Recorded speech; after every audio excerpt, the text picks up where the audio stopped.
अगर आप 2024 को एक बेहतर साल बनाना चाहते हैं, मैं समझता हूँ ये 5 चीज़ें करना बहुत ज़रूरी हैं। बहुत से लोग 2023 के अंदर बहुत कुछ करना चाहते थे, लेकिन वो नहीं कर सके, जिसकी बुनियादी वजह गोल सेटिंग नहीं थी। यानी क्लियर गोल सेटिंग बहुत ज़रूरी है। सो मेरा पॉइंट नंबर 1 भी ये कि आप set clear goals. Short term goals और लॉन्ग टर्म गोल्स के फ़र्क को समझिए। शॉर्ट टर्म गोल्स यानी आपके शॉर्ट टर्म गोल्स यानी वीकली गोल्स क्या हैं, मंथली गोल्स क्या हैं, जो कि आपने अचीव करने हैं।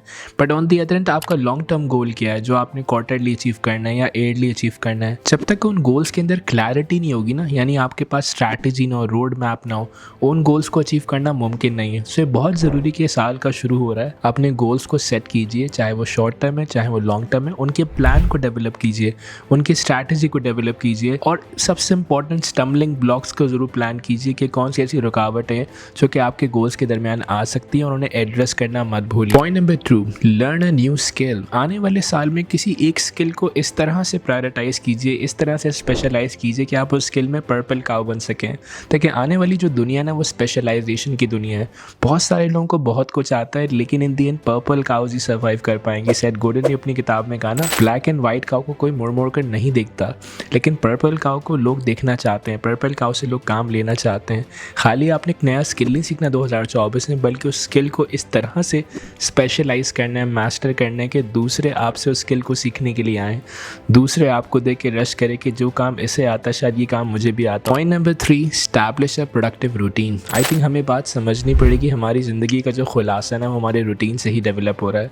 हमारी लाइफ में जो भी कुछ हो रहा है उसका बहुत मेजर इफेक्ट हमारे रूटीन पर पड़ रहा होता है, और हमारे रूटीन का एक बहुत मेजर इफेक्ट हमारी लाइफ पे पड़ रहा होता है। रॉबिन शर्मा ने भी किताब लिखी 5am क्लब, जिसमें उन्होंने मॉडल दिया 20-20-20। यानी अगर कोई first hour of the day भी सुबह के विन कर ले, यानी जो सुबह का फर्स्ट आवर होता है वो हाई इंटेंसिटी आवर होता है, अगर कोई इस आवर को भी जीत ले, इस आवर को भी एम्पावर कर ले, तो वो पूरे दिन को एम्पावर कर सकता है। बट अगेन हमें रूटीन को इस्टेब्लिश करना पड़ेगा, चाहे वो जिम रूटीन हो, चाहे वो लर्निंग रूटीन हो, चाहे वो फैमिली टाइम हो, चाहे वो फ्रेंड्स टाइम हो, चाहे वो आपके स्टार्टअप का टाइम हो।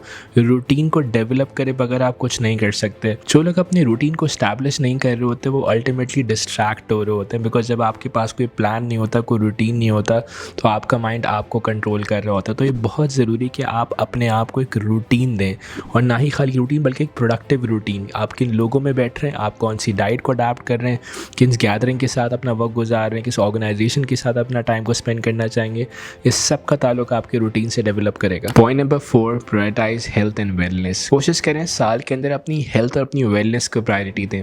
मुझे जुमला एमी कडी का बहुत पसंद है, if you not mentally ready you never physically prepared. जो लोग मेंटली रेडी नहीं होते ना किसी भी काम को करने के लिए, यानी जो लोग मेंटली आमादा नहीं है, फिजिकली भी नहीं कर पा रहे होते। अगर आप इस साल को प्रोडक्टिव वे बनाना चाहते हो तो मैं समझता हूँ बहुत ज़रूरी है अपनी हेल्थ को प्रायोरिटाइज करें, अपनी वेलनेस को प्रायोरिटाइज करें। ऐसी एक्टिविटीज़ को अडाप्ट करें जिससे आपकी वेलनेस इंक्रीज हो, just like book reading, just like joining those clubs and gatherings जहाँ पे आप बेहतर चीज़ों को बेहतर तरह से लर्न कर सकें। Point number 5, network and build relationships. You need to understand this point कि आपकी ज़िंदगी का जो भी सक्सेस रेशो है वो आपकी सराउंडिंग से डिपेंड करता है। आप जिन 4 लोगों में बैठ रहे होते हैं उन्हीं से आपका फ्यूचर मुंसलिक होता है, और उन्हीं से आपकी थॉट्स और बिहेवियर को कहीं ना कहीं से मुंसलिक करा जा रहा होता है। तो बहुत ज़रूरी है पॉजिटिव लोगों के साथ नेटवर्क कीजिए, सक्सेसफुल लोगों से नेटवर्क कीजिए और रिलेशनशिप्स को बिल्ड कीजिए। एक बड़ा अच्छा फ्रेज़ भी ना, नेटवर्क इज़ योर नेटवर्क। तो अगर आप इस साल को एक बेहतर प्रोडक्टिव साल बनाना चाहते हैं तो पॉजिटिव रिलेशंस को बिल्ड करना बहुत ज़रूरी है।